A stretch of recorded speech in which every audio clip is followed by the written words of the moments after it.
Very good morning students, here Jamshed Khan this side. आज से हम अपना लेक्चर शुरू कर रहे हैं क्लास 12th इकोनॉमिक्स का। और मुझे उम्मीद है आप पूरा एंजॉय करके बेहतरीन तरीके से इस लेक्चर को समझेंगे और आप समझ पाएंगे कि इकोनॉमिक्स क्या है। क्लास 11th में आप सक्सेसफुली पास करके क्लास 12th आ चुके हैं। आपने वहां एक बेसिस पढ़ा था इकोनॉमिक्स का। एक ऐसी ब्रांच है स्टडी की जो बताती है कि लिमिटेड रिसोर्सेस के साथ कैसे हम अपनी अनलिमिटेड वांट्स को क्या कर सकते हैं, पूरा कर सकते हैं। ये आपने पढ़ा है। अब इसके आगे का एक्सटेंशन आपको पढ़ना है क्लास 12th के इकोनॉमिक्स सिलेबस में।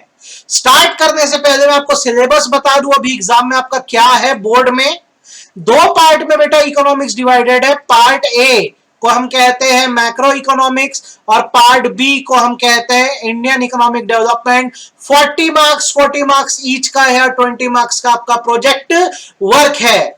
क्या करना है मैक्रो इकोनॉमिक्स में अभी थोड़ी देर बाद बताने वाला हूं मैं आपको। इंडियन इकोनॉमिक डेवलपमेंट तब शुरू करेंगे जब यहां के कुछ मेजर चैप्टर्स हम खत्म कर देंगे तो हम आएंगे इंडियन इकोनॉमिक डेवलपमेंट पे। यहां पर हमें अपनी कंट्री के बारे में पूरी तरह से जानना है कि बिफोर इंडिपेंडेंस हम कैसे थे एंड आफ्टर इंडिपेंडेंस हमारी क्या तरक्की हुई है। मतलब हम अपने देश के बारे में सब कुछ जिस हिस्से में जानेंगे वो है बेटा इंडियन इकोनॉमिक डेवलपमेंट। और देश की प्रॉब्लम्स के बारे में जानने के लिए हम पढ़ेंगे मैक्रो इकोनॉमिक्स। अब सवाल ये है कि यार ये है क्या। तो क्लास 11 पे एक शब्द पढ़े थे ना, माइक्रो इकोनॉमिक्स, ये पढ़े थे। क्लास 12th में तुम पढ़ दो क्या, मैक्रो। फर्क कहां पे आ रहा है पता, देखो यहां पर आई है, यहां पर ए है। आई मतलब क्या, मैं माने क्या, इंडिविजुअल। ए माने क्या, हम माने क्या, एग्रीगेट।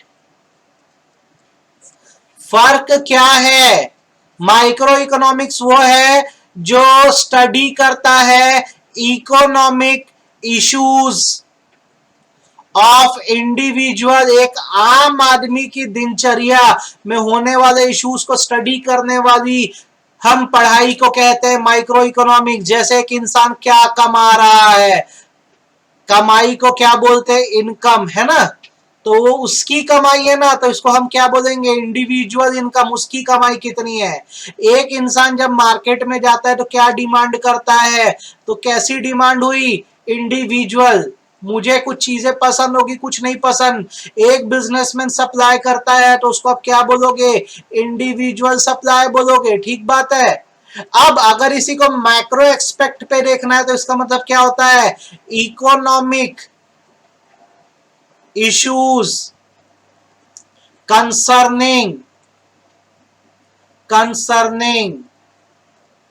Whole economy. जब पूरे देश की बात की जाती है बेटा तो मैक्रो इकोनॉमिक्स का काम आता है। अब जैसे अभी हम यहाँ किसकी बात करें, अपनी कमाई की, तो देश की कमाई क्या कहलाएगी, कमाई मतलब तो इनकम है ना, नेशनल इनकम, देश की कमाई। ठीक बात है। अच्छा, मैं डिमांड करता हूं तो इंडिविजुअल डिमांड, कंट्री डिमांड करे, देश के लोग डिमांड करे तो वो क्या कहलाएगा, एग्रीगेट डिमांड। ठीक बात है। मैं अपनी सप्लाई करूं तो इंडिविजुअल सप्लाई, पूरी कंट्री की सप्लाई की बात की जाए तो वो क्या होगा, एग्रीगेट सप्लाई। तो आपको बस फर्क याद रखना है, जब एक इंडिविजुअल पॉइंट ऑफ व्यू या एक फर्म का पॉइंट ऑफ व्यू देखा जाता है तो माइक्रो इकोनॉमिक्स है, और जब पूरे देश के बारे में सोचा जाता है तो वो मैक्रो इकोनॉमिक्स है। होप सो आपको ये बात तो समझ आ गई होगी। अब थोड़ा सा विस्तार से समझते हैं बेटा मैक्रो इकोनॉमिक्स के कंसेप्ट को। ठीक है, मैक्रो इकोनॉमिक्स के कंसेप्ट को देखो। ये जो वर्ड है ना मैक्रो, ये ग्रीक वर्ड से आया है। वर्ड है मैक्रोस।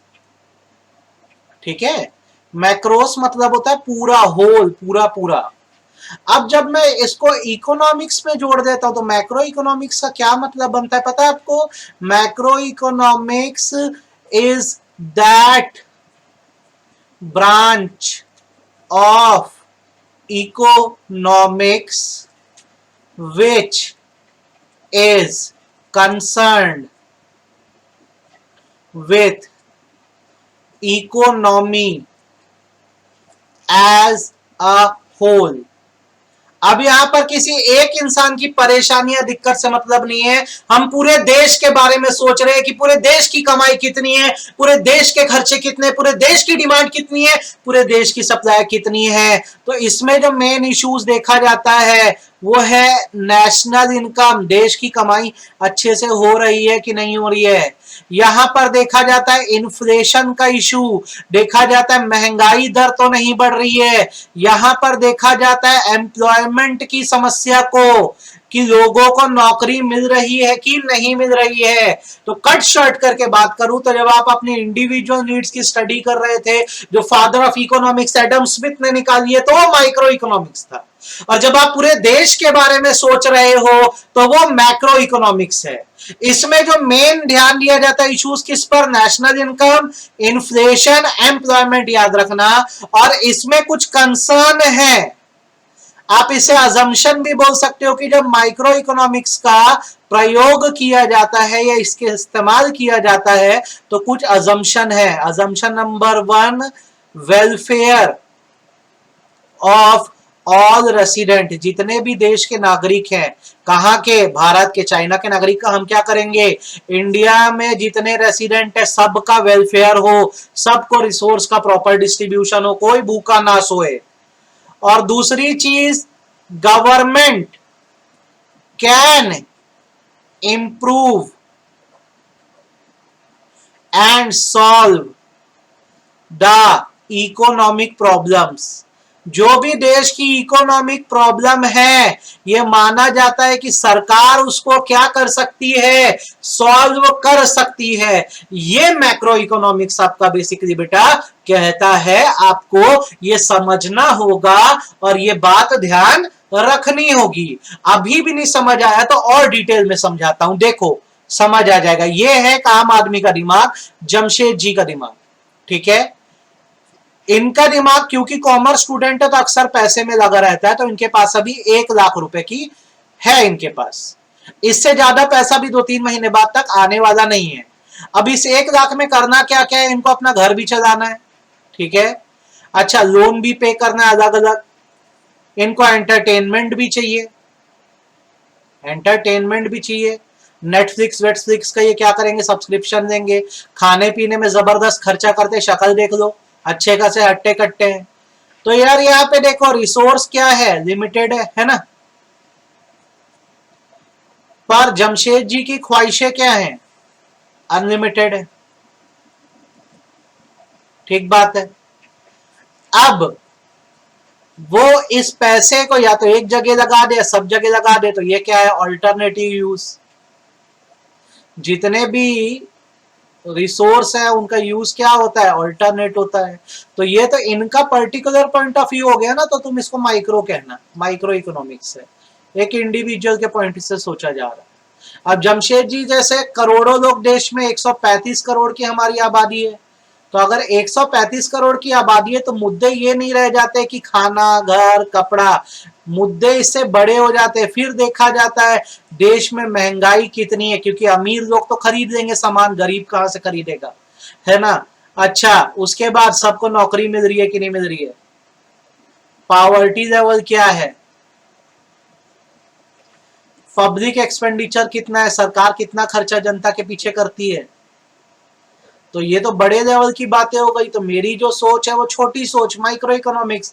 अब जो हमारी सरकार है, गवर्नमेंट है, वो तो पूरे देश के बारे में सोचती है ना, तो इसको मैं क्या बोलूंगा, मैक्रो इकोनॉमिक्स। अब तो समझ आ गया होगा, अभी भी नहीं है तो और बताना, फिर और समझा दूंगा। ये हो गया मैक्रो। तो दोनों में डिफरेंस क्या आ रहा है अगर बोला जाए माइक्रो और मैक्रो में, तो मैक्रो इकोनॉमिक्स का देखो डिफरेंस नंबर 1 क्या है, ये पूरी इकोनॉमी को एनालाइज करता है। और micro individual component, individual component मतलब क्या, या तो ये फर्म को एनालाइज करेगा या तो ये कंज्यूमर को एनालाइज करेगा, ठीक है, देखेगा ये कैसा बिहेव करता है। अच्छा कंज्यूमर को एनालाइज करना मतलब क्या, मार्केट में कंज्यूमर किस चीज की डिमांड करता है किसकी नहीं। फर्म का एनालाइज करना मतलब क्या, एक प्रोड्यूसर मार्केट में कितना सप्लाई करता है। तो यहाँ पे इंडिविजुअल कंपोनेंट देखे जाता है, यहाँ पर क्या देखा जाता है, होल कंट्री को देखा जाता है। सेकेंड थिंग, यहाँ पे इंडिविजुअल यूनिट्स को एनालाइज किया जाता है, स्टडी किया जाता है, individual income, individual demand, individual supply. और यहाँ पर क्या किया जाता है, एग्रीगेट देखा जाता है, जैसे नेशनल इनकम। ठीक है, तो देखो लैंग्वेज कितनी अच्छी है। Studies aggregate economic behaviour, that is the behaviour of aggregate economic agent on aggregate economic market. और ये क्या है, studies economic behaviour of individual unit on market for particular goods. यहां पर सिर्फ एक चीज के बारे में सोचा जा रहा है। Next, deal with the economic issues that affect the entire economy and most of the society. यहां पर जिन इश्यूज की बात होती है उससे पूरे समाज पे असर होता है। और यहां पर क्या होता है, बेसिकली इंडिविजुअल का point of view, again firm क्या सोचता है, प्रोड्यूसर क्या सोचता है, what to produce, how to produce, for whom to produce, consumer क्या सोचता है, क्या खरीदना है क्या नहीं खरीदना है। देन यहाँ पे एग्रीगेट वेरिएबल्स की बात होती है। एग्रीगेट, अच्छा वेरिएबल क्या होता है, वेरिएबल मतलब हर उस चीज को बोलते हैं जो समय के साथ बदलती है, जैसे आपकी इनकम। तो यहाँ पर जीडीपी देखा जाता है, देश का टोटल प्रोडक्शन कितना है, नेशनल इनकम कितनी है, एग्रीगेट डिमांड कितनी है, एग्रीगेट सप्लाई कितनी है, जनरल प्राइस लेवल कितना है, अनएम्प्लॉयमेंट का क्या रेट है। यहां पर क्या देखा जाता है, तो अपनी फोटो को थोड़ा सा मेरे को उठाना पड़ेगा ऊपर। यहां पर क्या देखा जाता है, तो यहां पर क्या देखा जाता है, कंज्यूमर कितना इनकम कितनी है, क्या क्वांटिटी डिमांड होती है, क्या सप्लाई होती है। तो यहाँ पर वेरिएबल मतलब हर वो चीज जो बदलेगी, आपकी इनकम वेरिएबल है ना, बदलते हैं, आपके मार्क्स वेरिएबल है।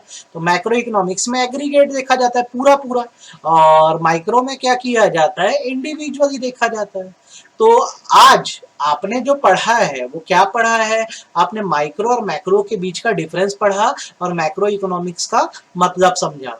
मैं आपको एक बात बता दूं बेटा, आप जैसे बुक रिफर करोगे, ठीक है, आप बुक रिफर करोगे तो जैसा कि मैंने आपको बुक क्या रिफर करने बोली हुई है, मैंने आपको कौन सी बुक रिफर करने बोली है, मैंने आपको बोला है कि अगर आप मैक्रो रिफर कर रहे हो तो आप इसमें क्या करना, संदीप गर्ग रिफर करना है ना। और मैंने आपको क्या बोला है, अगर आप इंडियन इकोनॉमिक डेवलपमेंट आईईडी की बात कर रहे हो तो इसमें आप VK Jain and Ohri refer करना, यही बात मैंने बोली है। तो आप ये याद रखना, आज का जो मैंने लेक्चर दिया है किसी भी बुक में क्लास 12th की मैक्रो इकोनॉमिक्स का एक्सप्लेनेशन अवेलेबल नहीं है, अवेलेबल नहीं है। तो एग्जाम में, लेकिन यहां पे लिख देता हूं मैं, लेकिन एनसीईआरटी में है, एनसीईआरटी में है, इसलिए हम पढ़ेंगे। अब संदीप गर्ग लो, ओहरी लो, उसमें सीधे chapter 1 circular flow of income से शुरू कर दिया है। लेकिन आपको माइक्रो मैक्रो का जब तक मतलब पता नहीं होगा, आप कहाँ जाके सर्कुलर फ्लो ऑफ इनकम पढ़ते रहोगे। तो इस लेक्चर को थोड़ा ध्यान से कॉपी पेन लेना, जो जो कराया हूँ पूरा लिख लेना। आज का लेक्चर मैं यहाँ पे रोक रहा हूँ, आप मुझे फीडबैक देना, आपको ये समझ आया कि नहीं आया। आज के लिए इतना काफी है आपके लिए।